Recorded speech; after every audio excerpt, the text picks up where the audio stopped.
In the bright, circular classroom of the Galactic Academy, students from 15 different alien species sat together in a calm hum of conversation, their soft voices echoing across the crystal walls. The room floated gently above the skies of Ekranos 4, a neutral world built for peace and education. Young minds gathered here not for war, but to understand each other. Tall insectoids clicked their mandibles as they laughed. Blue-furred Varniks grinned with their fangs, and glowing-eyed Sirathi blinked slowly with amusement. In the center, the only human in the room sat quietly, arms folded, expression calm but unreadable. His name was Jace Marlowe, and unlike the others, he wasn't laughing. "Earth seems cozy," said a bright green Gralic student with 3 mouths. "Your animals are so small, so colorful, even your oceans are cute."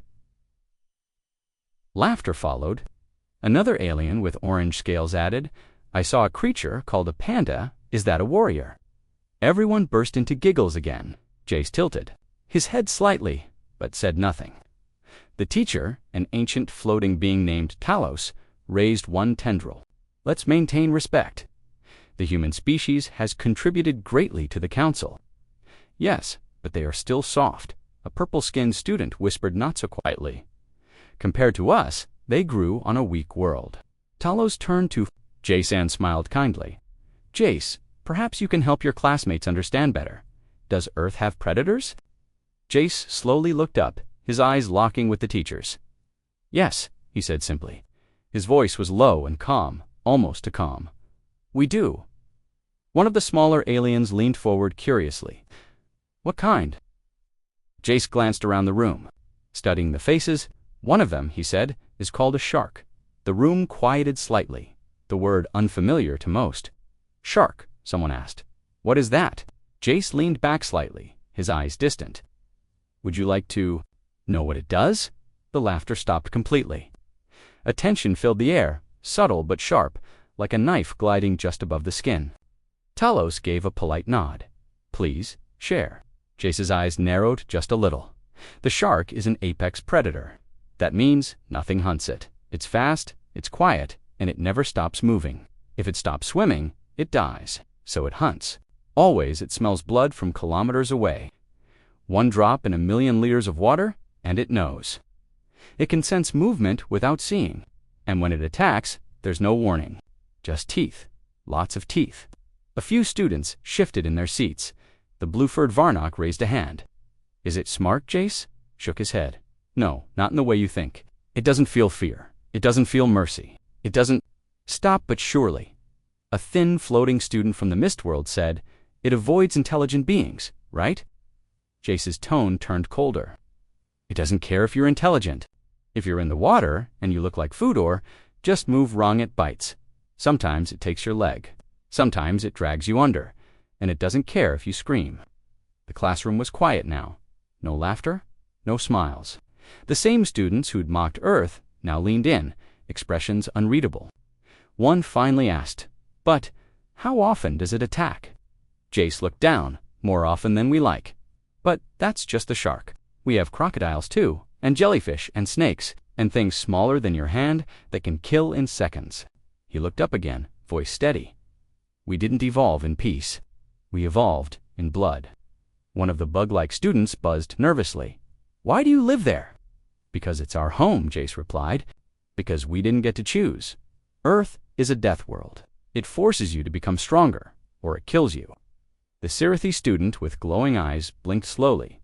"What is a death world?" Jace's lips barely moved. "A planet where everything is trying to kill you. The animals, the land, the weather, the diseases, the ocean, even other humans." The room felt colder now. The soft hum of machines was the only sound for a long moment. "But you came from it," someone said quietly.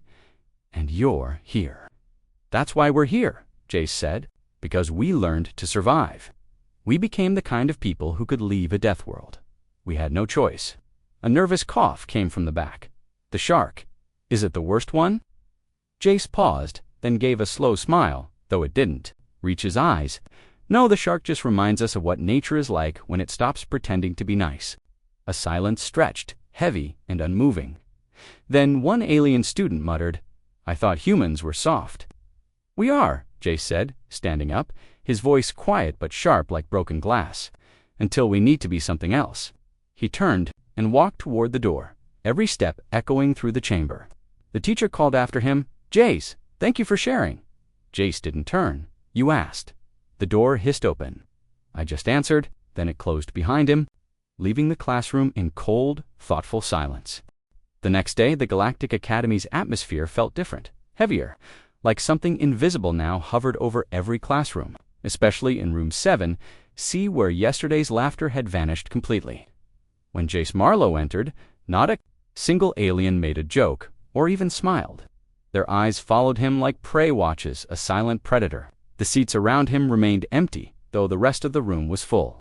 Even Talos, the ancient floating instructor, seemed less curious and more cautious.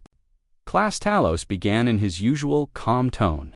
"As part of our interspecies culture exchange, we'll continue learning about Earth's creatures today." His glowing eyes turned to Jace. "If you're willing, Mr. Marlowe, could you tell us more about the shark?" Jace didn't move at first, as if deciding whether to speak at all. Then he gave a slow nod and stood, walking to the center of the room. He stood still, arms behind his back, voice low and even. "You want to know more about the shark? Fine. Let's begin with how it hunts. It doesn't roar. It doesn't scream. It doesn't warn. It sees, smells, senses, and it moves. 1 second you're swimming. The next second, you're bleeding. You don't even feel the bite at first. You just look down, and your leg is gone."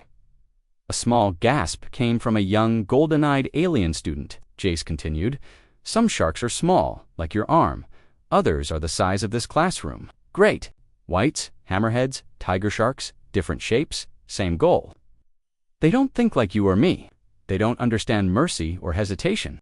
Their brain has one mission: kill to eat. And it's been doing that for millions of years, longer than your species. Longer than mine.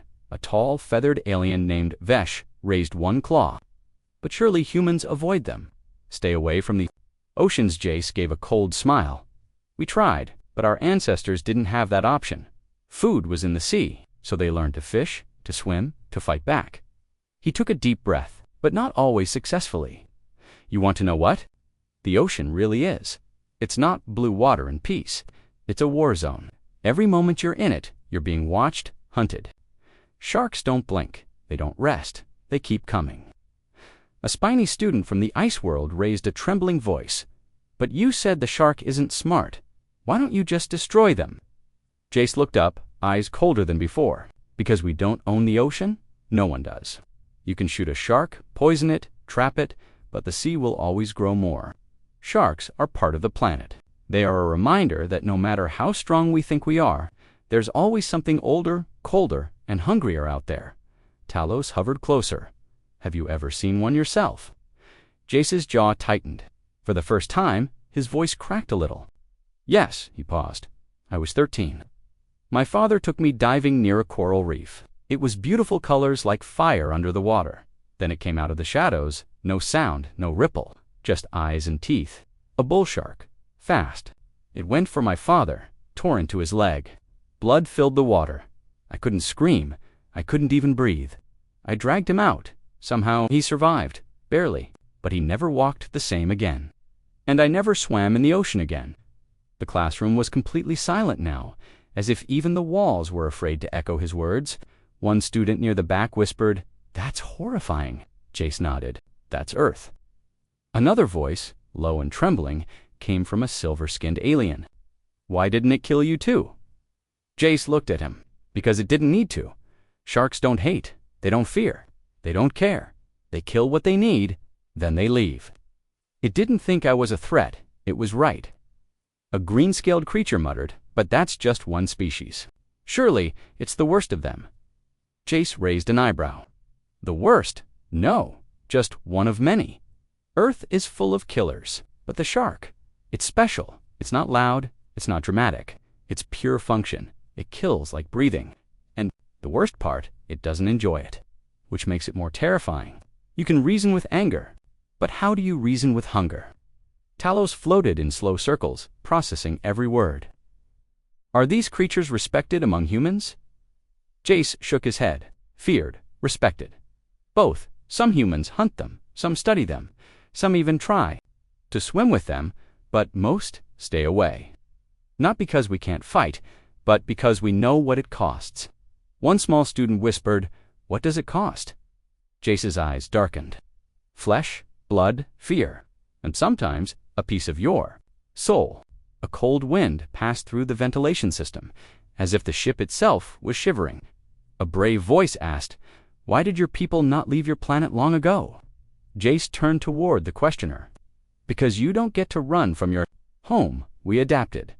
We built boats, cages, harpoons. We mapped the sea, but even now, we lose people every year. The ocean is still winning." The classroom lights dimmed slightly, as if reacting to the mood. Talos cleared his throat. "Class dismissed. You are free to return to your quarters." No one moved, no one spoke. It was as if Jace had frozen them all with the weight of truth. As he turned to leave, a small, pink-furred alien girl rushed forward and gently touched his sleeve. "I'm sorry," she whispered. "We didn't know." Jace looked down at her, softer now. "Most don't. That's why we tell the stories. Not for fear, for understanding." Then he walked out again, leaving behind silence and thoughts that would echo in every student's mind for days to come. Behind him, one student finally whispered the word like it was cursed: shark. That night, the alien students could not sleep. The word shark haunted their minds, swimming in their dreams like a ghost with teeth. The idea of a creature that never stops moving, that does not hate or think, but only kills left them restless. By morning, the academy's quiet routine had changed. Students whispered in corners, casting nervous glances at Jace whenever he walked by. Even the older species, those who had seen wars and solar storms, now looked at the human with a kind of silent respect or fear. The next day's class began with even more students present, some who had not attended in weeks, curious to hear more. They filled the seats quickly, leaving only a wide circle around Jace, like instinct told them not to sit too close. Tal floated into the room, and after a long pause, he said, "Yesterday, we spoke about one creature from Earth, but many students have questions. So, Jace, perhaps you can explain this word you used. Deathworld. What does it really mean?" Jace stood again, his movements calm, controlled, almost military. His eyes scanned the class, not with judgment, but with something colder calculation. "A deathworld," he began, "is a planet that doesn't want you to live." The room went still. It's a planet where survival isn't just hard, it's war, every hour, every day. The air might kill you, the water might poison you, the animals might eat you, the land might shake and open under your feet, even your own kind might turn on you. It's a world where weakness is punished, quickly. A small winged alien blinked nervously. But how? How can anyone live there? Jace's mouth curled into something between a smirk and a warning. By not being weak, he walked a few steps into the center of the room, as if pulling all attention by gravity alone. Earth looks beautiful from space. Blue oceans, green lands, white clouds, peaceful, right? That's a lie. Our storms are the size of continents. Our forests hide creatures that hunt with poison and silence. Our deserts burn hot enough to kill in hours, and our winters freeze bone. We have animals that kill with sound, insects that drink blood, plants that trap prey. Our own planet tries to kill us every season. A tall reptilian student said slowly, "But why do your people stay? Why not leave?" Jace turned to him. "Because Earth is our home. We didn't get to choose it. We didn't arrive from space. We were born. There, we survived there for thousands of years. No tools, no tech. Just fire, stone, muscle, and fear." The class remained frozen as he continued. "We built shelters to escape the cold. Then lightning burned them down. We farmed food. Then floods washed it away. We dug wells. Then disease poisoned the water. So we learned, we fought, we adapted. Pain taught us faster than any teacher ever could. And over time, Earth forced us to become something else harder, smarter, dangerous." A glowing-eyed Sirthi asked, "How does the Council classify Earth?" Jace paused. "Class 5, highest level full death world." A ripple moved through the room. The number meant something. Only a few such planets were known to the Council. Most were uninhabited or inhabited by mindless monsters. And yet, Jace said, "We built cities, we created art, we reached the stars." He looked around. "You think Deathworld means death. It doesn't. It means challenge, pain, but also strength. A species that survives a Deathworld doesn't just endure, it evolves to lead," Talos asked gently. "And how many of your people fail to survive?" Jace looked at him. "Millions. Every year. Accidents, illness, natural disasters. We die. A lot. But each time we get better. Each generation learns more, builds more, fights harder." A small amphibian student whispered, "That's terrible." Jace nodded. "It is, but it's real, and it's why we're here." The class listened in silence as Jace began to tell stories, not legends, not myths, but facts. He spoke of the Black Plague that once killed a third of his species. He told them about volcanoes that buried cities alive, of earthquakes that split mountains, of tornadoes that tore towns from the ground. He told of ice ages, of droughts, of endless war. And yet, he said, we never gave up, we never hid, we faced it. We fought nature itself. And now we stand among you, not because we're lucky, but because Earth taught us how to survive. Anything. A sharp-voiced insectoid spoke up, trembling. But what does that make you, if you're shaped by so much violence? What are you now? Jace looked right at him. We're still human, but we're not soft. Not anymore. A silence stretched before another student dared to speak. What would happen if Earth's dangers were released into the galaxy? Jace raised his eyebrows. They already have been, in small ways.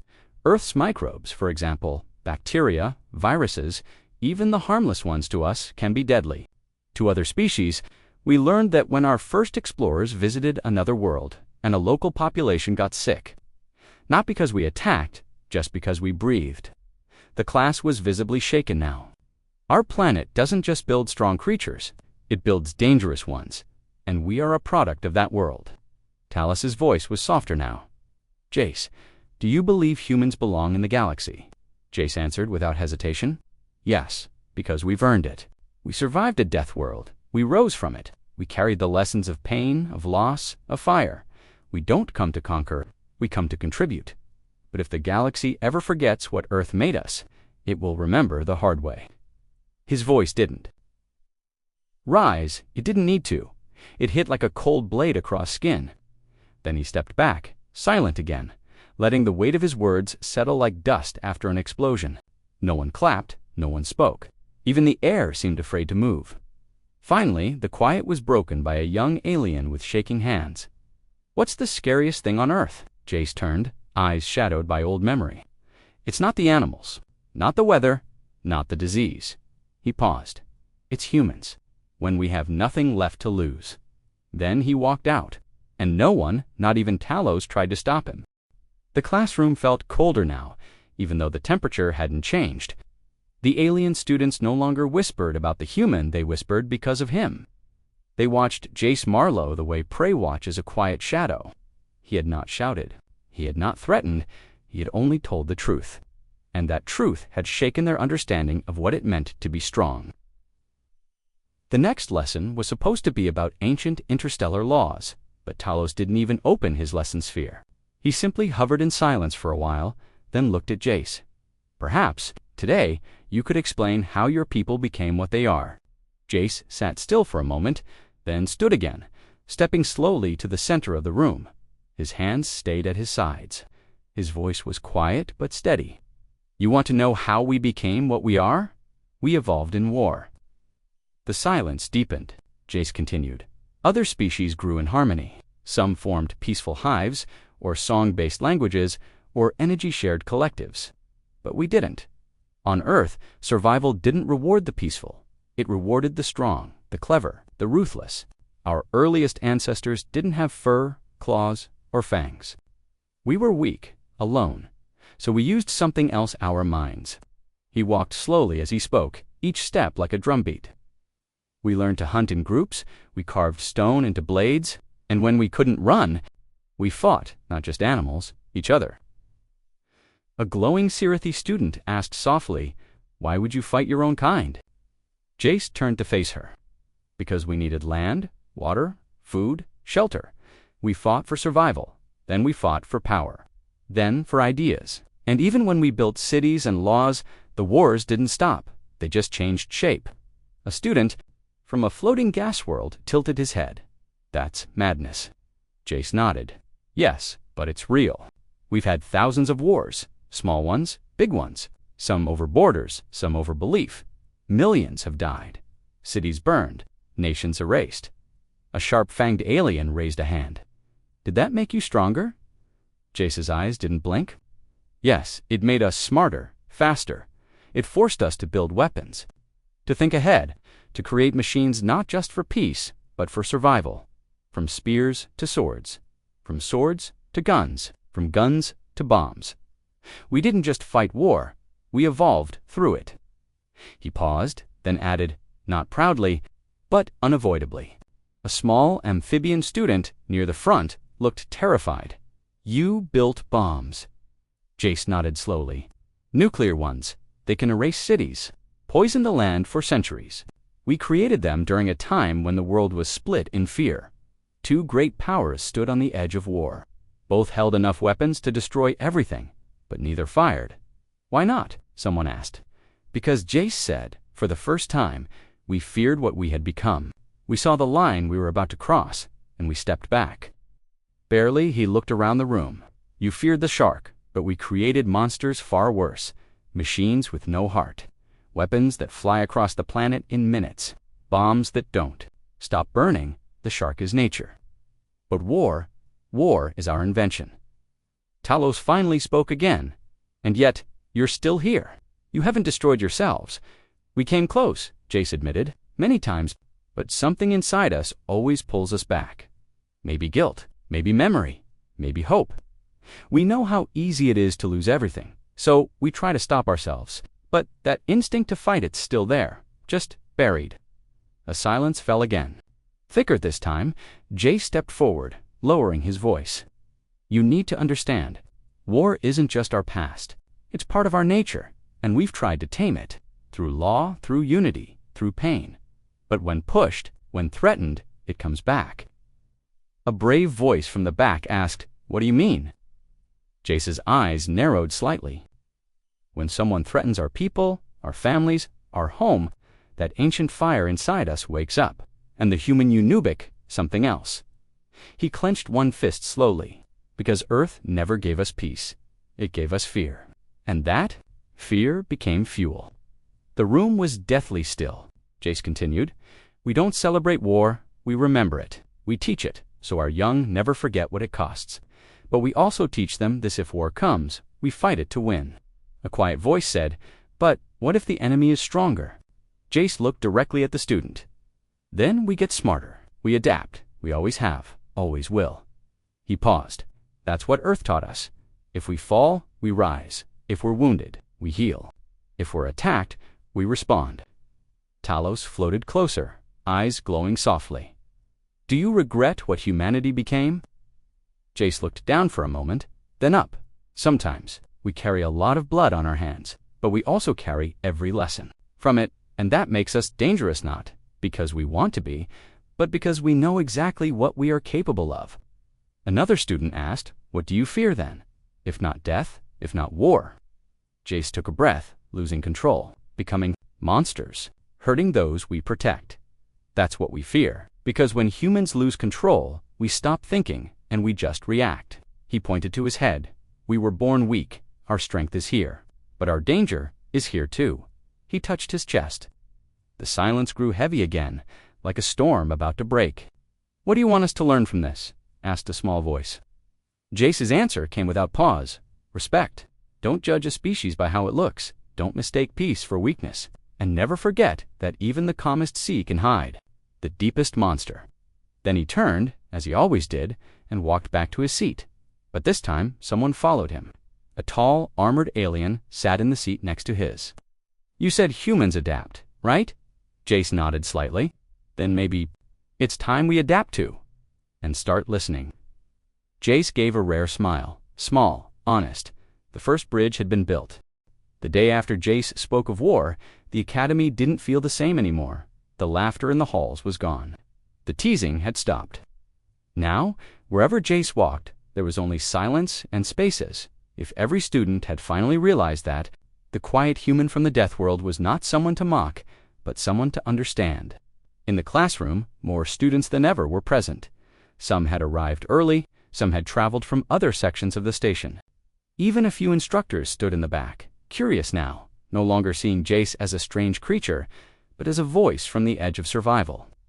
Talos, always calm, floated to the center of the room and said, "Yesterday, we learned how human history was shaped by war. Today, we ask, what did humans become?" Then he turned to Jace. "If you are willing, please share more." Jace stood slowly, as always, but this time he looked more serious than before, colder, harder. He didn't start with a greeting. He didn't look around the room. He simply said, "You've asked about monsters. I'll show you one." A nervous shuffle moved through the class. "We didn't just fight animals or nature," Jace said. "We fought ourselves over land, over skin color, over flags. But sometimes we didn't just fight, we became monsters." His voice dropped lower. "We built camps to trap people. We burned entire cities. We dropped bombs that made the sky glow red. We created weapons that killed millions in seconds. We tested poison gas. We made diseases for war. And we built machines to drop fire from the sky." He paused. These weren't accidents. They were choices. And they came from fear, greed, hate. A young alien student whispered, "But why? Why would you do that to each other?" Jace looked at him, his face empty of emotion. "Because humans are not simple. We are not all good or all bad.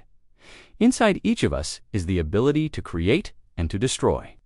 And when the wrong person has power, or the wrong idea spreads, it changes everything." He took a breath. "We had a war, the Second World War. It killed over 80 million people. One man, a human, convinced his country that others didn't deserve to live. He built camps, he burned children, he tried to erase entire people. He nearly succeeded." A sharp gasp came from a few students. Talos looked like he wanted to speak, but remained silent. Jace continued, "We call that man a monster. But the truth is scarier. He was human, just like me." "Just like anyone?" a brave alien asked. "And the others? Did anyone stop him?" Jace nodded. Eventually, other humans fought back. Nations united. They lost millions to stop him. They stormed beaches filled with bullets. They fought through snow, mud, fire, and when it ended, we saw what had happened. And we said never again did it happen again. Another asked. Jace's eyes darkened. "Not like that, but new monsters came. Smaller wars, secret killings, silent governments, not as large, not as loud, but still dark." The class sat frozen, no longer just curious, but haunted. "But you said you also create," someone said. "Not just destroy." Jace nodded. "Yes, we built rockets, cured diseases, painted stars on ceilings, wrote poems about hope. We sang even during war. We rebuilt broken cities, forgave enemies, tried to become better." He looked around. "But we never forgot the monsters, because they were us, and they still live in the stories we tell. Not to scare, but to remind." The insectoid student from earlier asked, "Remind you of what we're capable of," Jace said, "and what we must never become." Again, a pause. Then he added, "We don't hide our monsters. We teach them in our schools. We show children the pictures. We tell them the names. Not to celebrate, but so they know, so they remember, so they see the signs, if it happens again." Another voice asked, "Do you think it could happen again?" Jace didn't answer right away. Then he said, "Anything is possible. That's what makes us dangerous. And that's what makes us responsible." The class felt heavier now. These were not stories of animals or nature. These were stories of choice, of what happens when humans fall. "But not all of us are monsters," Jace added. "Some of our greatest heroes were born from war. Soldiers who carried friends on their backs. Doctors who stayed behind in burning cities. Children who sang songs while bombs fell. We have seen the worst, and we have seen the best." Talos finally spoke, his voice slow. "Why do you share this? Why not show only the good?" Jace looked at him. "Because if I only show the light, you won't understand the dark. And if you don't understand the dark, you'll never understand humans. We are both." The silver-skinned student asked, "How do you keep the monster asleep?" Jace replied, "By remembering, by teaching, by choosing better even when it's hard, and by standing up when others fall." He paused. The galaxy needs to know this, because someday someone will test us. They'll think humans are soft again, and they'll try to control or break us. But they'll forget that we already broke ourselves once and we rebuilt. Stronger, a silence followed. And then, slowly, for the first time, the students didn't look afraid. They looked respectful. Understanding had replaced fear. Not peace, but awareness. Jace stepped back to his seat, but this time, 2 students moved their chairs closer to him. One passed him a data tablet. "I want to learn about those heroes," she said. "Not just the monsters." Jace nodded. "I'll show you both. That's how we honor the truth." And for the first time, the Deathworlder didn't walk out alone. The classroom lights dimmed softly as another lesson began, but by now, the air no longer carried the energy of students waiting to laugh or challenge the human in their group. Edge of a battlefield. Jace Marlowe no longer needed to be introduced. When he stood, the room leaned in. No one dared interrupt. Even Talos floated slightly higher now, a sign of deep respect in his species. Jace looked around the room, his voice low but steady. "So far, I've told you about our predators, our wars, and our monsters. But today, I want to tell you about something else. Something simple. Something every species here thinks they understand." He paused. "Water." The room tilted slightly in confusion. A green-furred alien spoke. "Water. That's life. All of us have it. Most of our worlds are filled with it." Another nodded. "It's harmless." Jace tilted his head slowly. "Not on Earth." A quiet hush spread. "You call water harmless. But on Earth, water kills. Not by accident. Not once. Over and over. It is our most beautiful enemy." He stepped forward, but they are deep, cold, wild, and full of nightmares. A brave insectoid student raised a hand, like sharks. Jace smiled faintly. "Sharks are only the beginning. The surface hides what lives below, and what lives below is ancient. Hungry, patient," he continued. "There are creatures that glow in the dark. Creatures that live in silence, under pressure so strong it would crush your ship like paper. Some have no eyes, some have too many. Some wait in the dark for something to drift close, then strike with lightning speed. Our deepest oceans are unexplored. Even now, we don't know what lives there." A young student whispered, "Mean, even humans don't go there." Jace nodded. "We've sent machines, but not many survive. Down there, sound doesn't travel right. Light disappears, and sometimes things don't come back." He let that sink in. "But it's not just the deep. It's the waves, the tides, the storms. Earth's oceans move with the pull of the moon, and when the tides rise, they swallow cities. When hurricanes form, they tear through everything metal, stone, flesh. Entire towns have been erased in hours."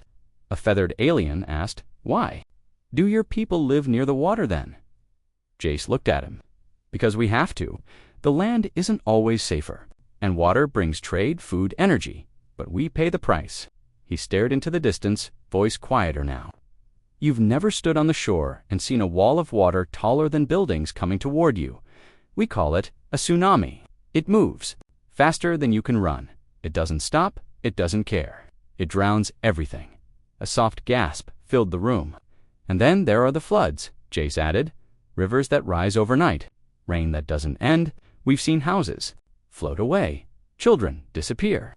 We fight water with walls, with pumps, with systems, but sometimes we lose." A blue-skinned student asked slowly, "But water is soft. It flows." Jace turned toward him. "So does time. So does fire. Water isn't soft. It's patient. It doesn't break through walls it waits, and then it takes—" He paused. "Do you know how many people drown on Earth every year?" The room stayed silent. Over 200,000, some in the ocean, some in rivers, some in lakes, some in their homes. One minute, they're breathing. The next, they're gone. The silence was deeper now. Even the light felt dimmer. Talos hovered forward. "But water gives you life too, doesn't it?" Jace nodded. "Yes, that's the curse of it. We need it to live. But it can kill us too. It's always a balance. We swim, we drink, we fish, but we also fear. A student from a dry world asked, "Do you train your young to survive?" Water. From the moment we can walk, Jace said. We teach swimming early. We teach how to hold breath, how to float. But even then, water doesn't forgive mistakes. He looked down for a moment. I had a friend when I was younger, strong, brave. He fell into a river during a storm. The current took him. We ran, we called, we screamed, but he never came back. His body was found days later, miles away. We buried him without seeing his face. No one spoke. Some lowered their heads. On your worlds, water may be calm, Jace said. On Earth, it's something else. It's not evil, but it's never safe. The next, a wave pulls you under. It doesn't matter if you scream. Water doesn't listen. An alien with soft silver skin whispered, "How do you live like that?"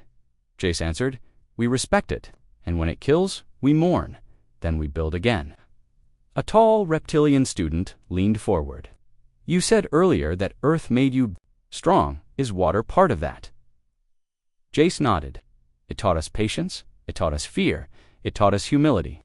To lose and still," returned Talos, floated in a slow circle.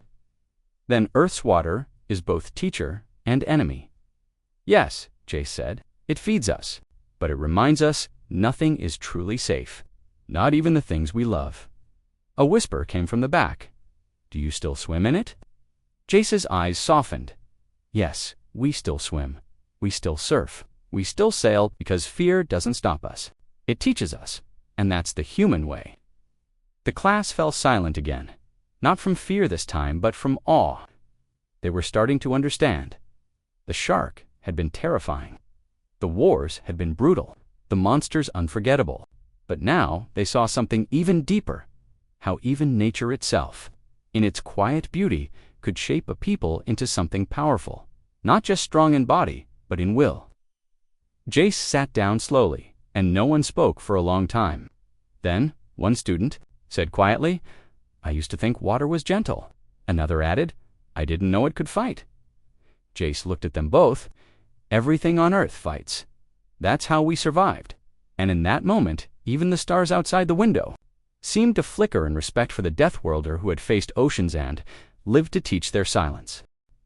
The days passed, but the memory of Jace's lessons didn't fade. In fact, it spread. Word of the human Deathworlder traveled beyond Classroom 7C, through the halls of the Galactic Academy, across disciplines and into secure communication, lines monitored by nervous political observers. Students from other classes, even from other species clusters, began requesting access to sit in. Some watched through the glass, too afraid to step inside, but curiosity had become stronger than fear. By now, no one doubted Jace Marlowe when he spoke. He didn't use anger or arrogance. He spoke with stillness, like someone who had seen the edge of things and remembered every step back. On the 7th day, Talos entered the room and said something unexpected. "Jace, would you mind telling us about the others, the classroom?" Hushed, Jace raised an eyebrow. "The others," Talos clarified.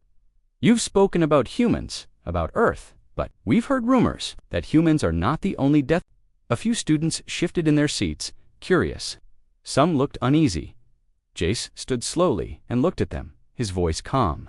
"That's true. Earth is a death world, yes, but it's not the only one. There are others, some even worse." He paused, "and not all of them are friendly."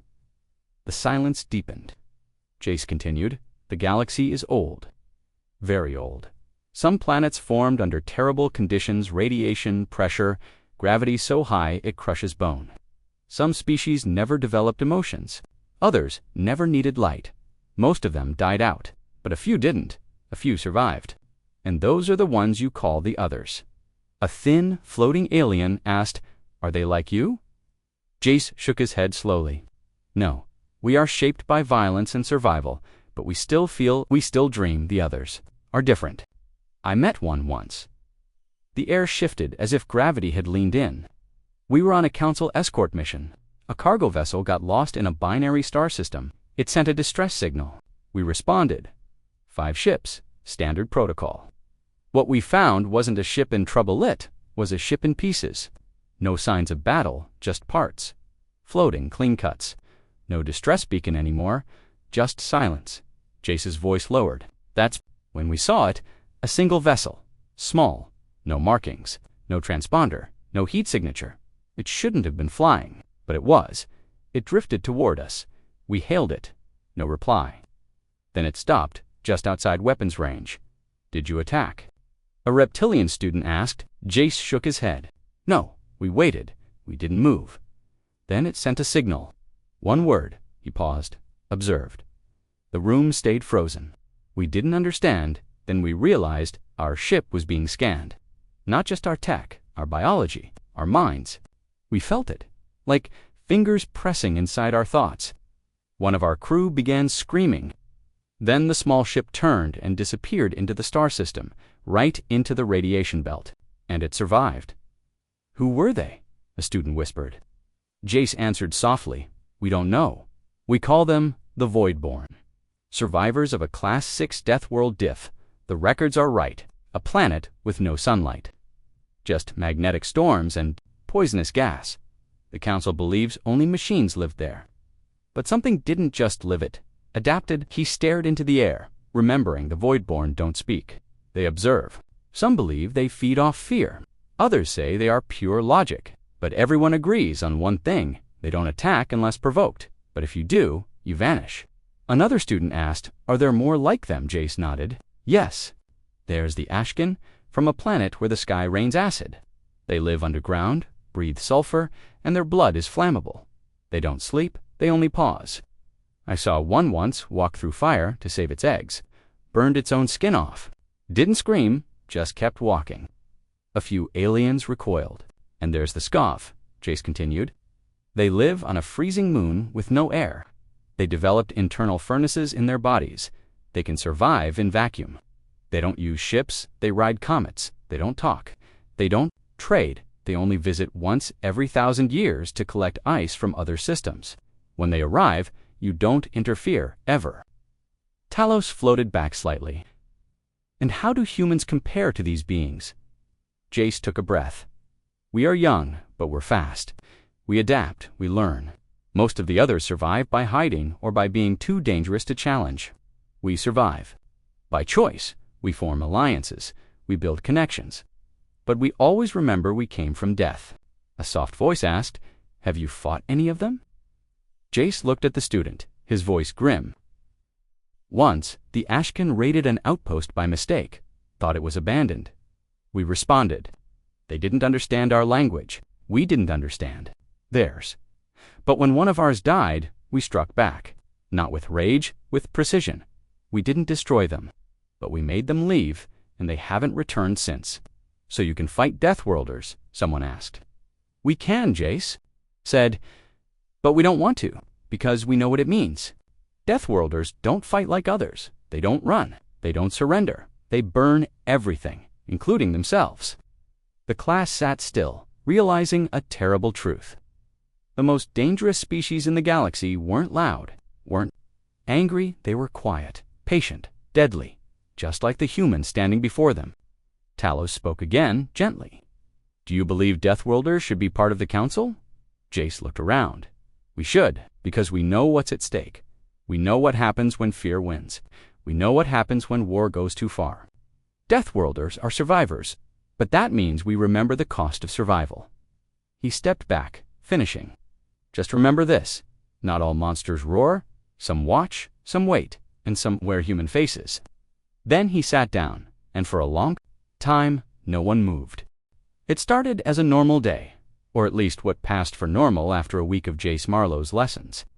The students had stopped seeing the human as a joke or a curiosity. Now, they saw him as something else, maybe a protector, maybe a warning, but always something to respect. The air in classroom 7C felt different now, heavy, focused. Even those who had never feared anything in their lives now felt something cold when Jace entered. But that day, something changed. It began with the emergency lights flickering. Then, without warning, the station alarms sounded. A deep, echoing tone, 2 long bursts, one short. It wasn't a drill. Talos immediately floated to the center of the room, his glow dim. Remain calm, stay seated. Emergency lockdown protocol will begin shortly. But before he could finish, the room shook violently, as if something massive had hit the outer shell of the station. A few students screamed. The lights dimmed. A shield dropped over the windows with a loud metallic clang. Jace didn't move. His hands stayed open, his eyes sharpened. "This isn't a malfunction," he said calmly. Talos turned to him. "How? Do you know?" Jace stepped forward slowly, like a predator sensing the air. "Because that wasn't a quake, that was an impact. Someone, or something, hit us." Another rumble shook the floor. This time, it wasn't outside, it was internal. A security drone whizzed past the door, alarms flashing red. Then came the sound that changed everything. Weapons fire. Not simulated, real, loud, violent. Students panicked. Some stood, others ducked. A few froze. Jace didn't flinch. He turned toward the nearest wall terminal, smashed the override cover, and accessed the emergency feed. A small screen lit up. What it showed was chaos. Unknown attackers had boarded the station. Their weapons were advanced, their movements organized. No symbols, no language, just black armor and silence. "Pirates!" a student gasped. Jace shook his head. "No, too clean, too coordinated." Talos looked to him. "What should we do?" Jace looked at the door. "You should hide. I'll handle the rest." But before he could move, the lights cut out entirely, plunging the room into darkness. Only the soft hum of the emergency panels remained. Then the door hissed open and, standing there was a figure, tall and armored, eyes glowing red. It didn't speak, it didn't hesitate. It raised a weapon. And in that moment, Jace moved. Not like a student, not like a teacher. Like something else, something trained. His body slammed into the nearest table, flipping it up as a shield. The first blast from the attacker hit the metal surface and sparked. Jace rolled behind it, grabbed a chair, and hurled it across the room, not to hit, but to distract. The figure turned, and in that half-second, Jace was already moving again. He tackled the attacker at the knees, bringing it down with terrifying precision. The weapon skidded across the floor. The students stared in shock. Jace didn't kill the attacker. He pressed his forearm against its throat, pulled off the helmet and paused.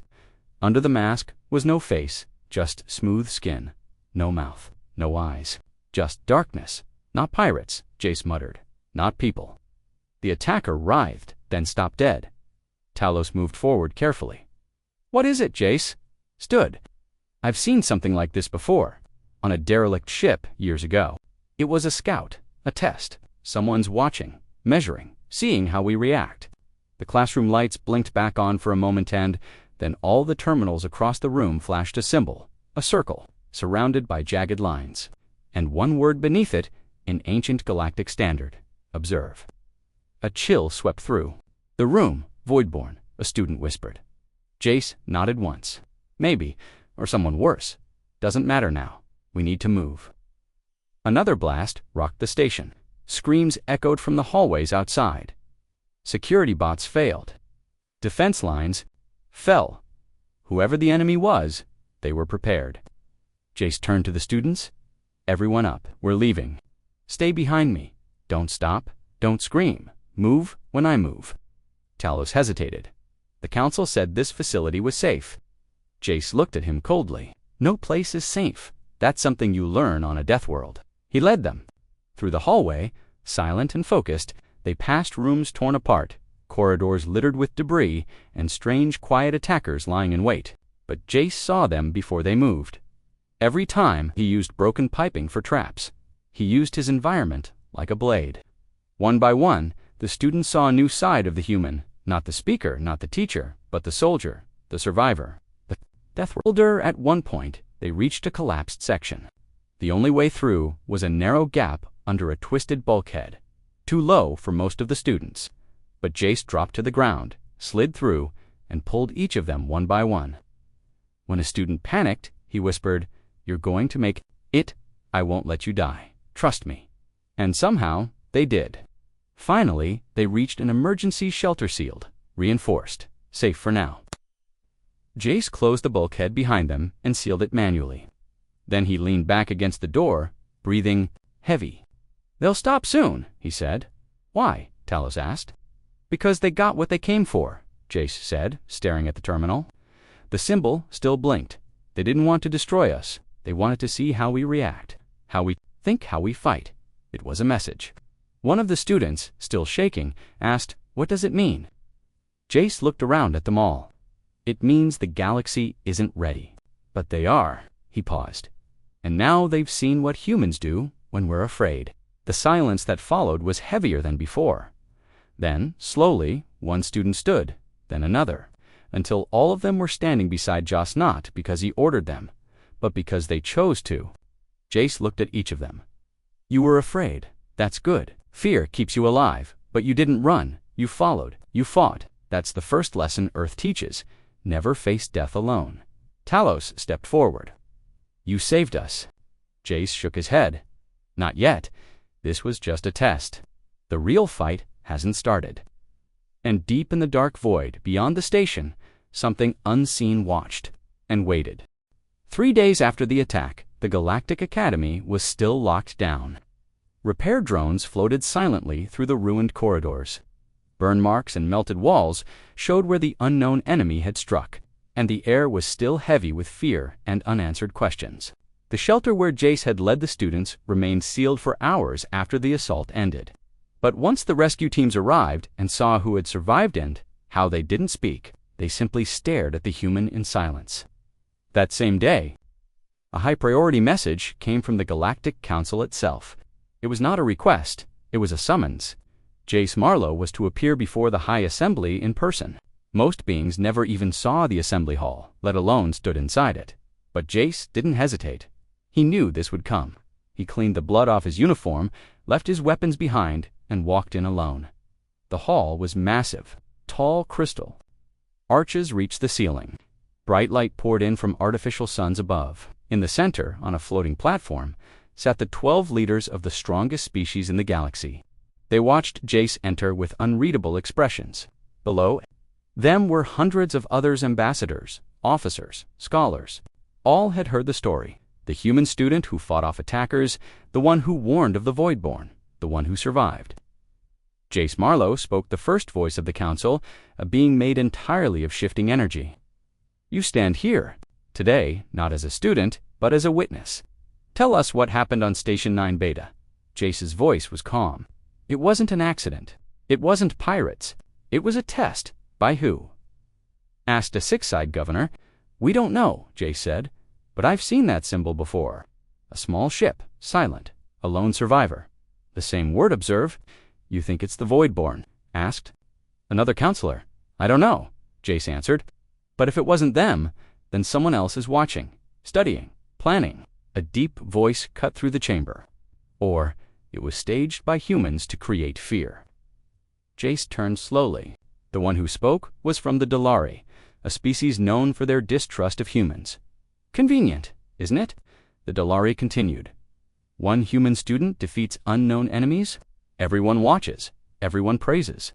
And suddenly, humans are seen as necessary." Jace's jaw tightened slightly. "You think I wanted that attack? We lost lives. We lost children. And you think I caused it to gain attention? It wouldn't be your first war," the Dalari sneered. Jace's voice was quiet now, but sharp. "No, it wouldn't. But we never start wars to be praised. We start them when we have no choice, and we always end them the same way fast." The council chamber fell silent. The Dalari leaned back, silent now. Another counselor asked, "What do you believe this enemy wants?" Jace paused. "They want to see how we respond. They didn't try to conquer the station. They tried to measure our reaction. Tactics, emotion, speed. It was a test, not a war." "And what did they learn?" asked the glowing first voice. Jace looked up at them. "That fear doesn't paralyze humans. It activates us." He paused. They expected confusion, panic, collapse. Instead, they got resistance. The murmurs began, quiet but growing. Across the chamber, ambassadors whispered to one another. Some nodded, some looked disturbed. "You've now seen what a human can do," Jace said. "Not as a soldier, not as a diplomat, as a student. Alone, with nothing but instincts and training. Imagine if we were prepared." The silence that followed was heavy with unspoken meaning. Finally, a winged member of the council asked, "What should we do next?" Jace answered without pause. Study them, study their technology, strengthen our defense grid, train for unexpected attacks, and most of all, stop assuming peace will protect us. The first voice hummed deeply. And what about humans? Jace looked straight into the heart of the chamber. Let us help. We're not asking for control, but you need species who've already lived through fear. Through chaos, we've seen the worst. That makes us ready. Another counselor asked, and if this enemy returns, Jace answered, then we respond. Together, fast, without doubt, because the next time, it won't be a test. The chamber fell quiet again. Then, one by one, counselors began to speak. Some questioned Earth's readiness. Others demanded further proof. But slowly, voices of support rose, not from pity, but from understanding, from respect. After hours, the council closed the hearing. But before Jace could leave, the first voice spoke again.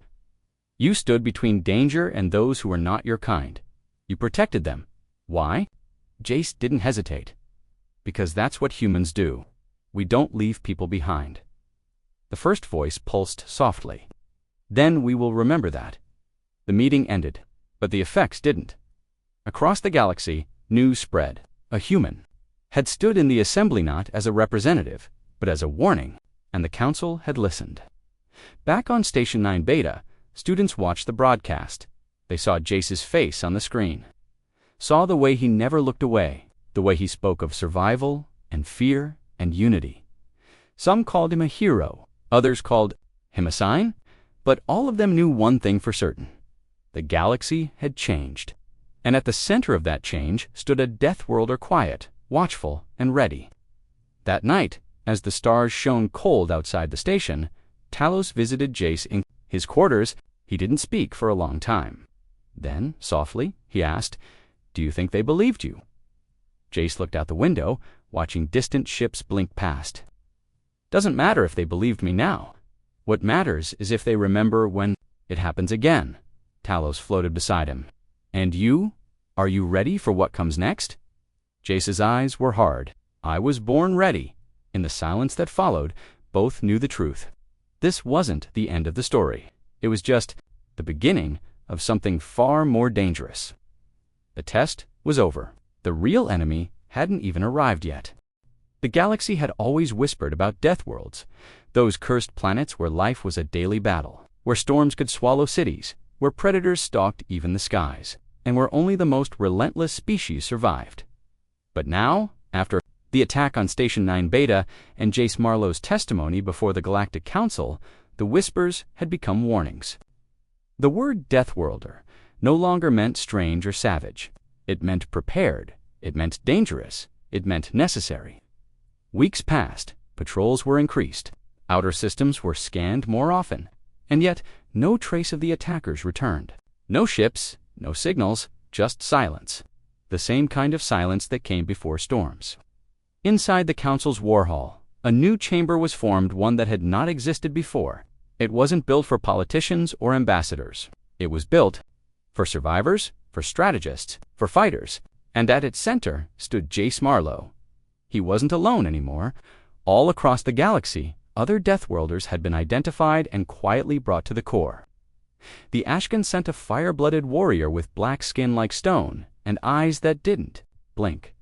The Scarve sent a Frostwalker, silent and towering, whose breath turned the air to ice. Even a scout from a storm-racked world of flying beasts had arrived, armored in organic plating and speaking in short, sharp clicks. None of them smiled. None of them bowed. But when Jace entered the room, they nodded. In the language of death, that meant everything. He stood before them, simple and clear. You know why you're here? The galaxy thinks peace will save them. But peace didn't stop the attack. Protocols didn't stop the invaders. It was instinct. It was rage. It was fear sharpened into action. We are not diplomats. We are not philosophers. We're the warning systems of this galaxy. We were born on worlds that teach you one thing. If you hesitate, you die. One of the Deathworlders stepped forward, her voice like gravel. The Council fears us. They always have. Jace nodded. Let them. But they also need us now, and they know it. Because when the next attack comes and, it will no shield or law will save them. Only people like us. Another voice, colder, whispered, "Then what do we do?" Jace's eyes darkened. "We prepare, we train, we teach. We show them what it means to survive the impossible." And so, the Deathworlders began to work. Secretly at first, training simulations were rewritten using Earth's worst disaster tsunamis, earthquakes, predator hunts. Combat exercises were redesigned to include zero-visibility ambushes, psychological pressure drills, and chaos response scenarios. Led many of them himself. His students were not just soldiers, they were thinkers, survivors, and slowly, species that had never lifted a weapon began learning. Not because they wanted war, but because they understood now that not everyone in the galaxy shared their kindness. Talos returned to classroom 7C one day, only to find it transformed. The young students he once taught now stood straighter, watched more carefully, asked sharper questions, and when Jace re-entered, they didn't just listen, they followed. "This was never about humans alone," Jace said one day to them. "It was about understanding what happens when peace is taken for granted. You thought humans were monsters because we talked about sharks and war. But the truth is, we learned those things because we had to. Now so will you." News of the secret training programs began to leak. Some species protested, some council members tried to stop it. But the threat of the unknown enemy still hung heavy over everything. And then the signal returned. A deep space probe in the outer spiral arm vanished mid-broadcast. A scout vessel, sent to investigate, never came back. Only its black box was recovered, burned into its final message: observed, preparing. The council panicked. Debates erupted. Some wanted to run, others wanted to hide, but one voice silenced them all. "You asked what humans are good for," Jace said, standing again in the assembly hall, this time not alone. Around him stood 5 other Deathworlders, silent and unblinking. "We're good for reminding you what survival really looks like." "You don't know what's coming," a counselor shouted. "No," Jace agreed, "but we know how to stand when it does." That was the turning point. For the first time in history, the Council authorized the creation of a joint force led, not by politics, but by survival. The Coalition of the Harshborn, they called it. A task force formed by species who had earned their place through pain, not privilege. Jace was named commander. Not because of power, but because he had seen the storm and walked through it. And when the darkness finally arrived, when the stars went black one by one, when the silent ships returned with weapons that bent space and creatures that moved without sound, the Coalition was ready. They didn't fight with rules, they fought with memory. With instinct, with the burning knowledge that Deathworlders do not retreat, they do not beg, they do not forget. Jace led from the front. His team struck fast, vanished, struck again. They used fire and ice and fear itself, and in the middle of the chaos, the galaxy finally understood. The reason humans were feared was not because they were monsters. It was because, when monsters came, humans didn't run, they roared. The war didn't end in one battle. It took months. Some systems fell, some were reclaimed, but in the end, the invaders stopped. Not because they were defeated, but because they were understood. They had come looking for weakness. Instead, they found Deathworlders, and the price was too high. After the final ship vanished into the void, the stars seemed to shine brighter. The council met once more. This time, they didn't summon Jace. They invited him. And when he arrived, every seat in the chamber stood in silence. A single word glowed behind him on the display. Talos later found Jace alone in the observatory, watching Earth from far away. "You saved them," Talos said softly. Jace shook his head. "No, I reminded them how to save themselves." Talos floated beside him. "What now?" Jace looked. "At the stars. Now we wait and we teach. Because peace isn't a gift, it's a habit, a hard one." He paused. "But at least now they're ready." And somewhere deep in the void, something else watched. But it did not move. It did not strike, because now it knew. When Deathworlders unite, the galaxy does not kneel, it stands.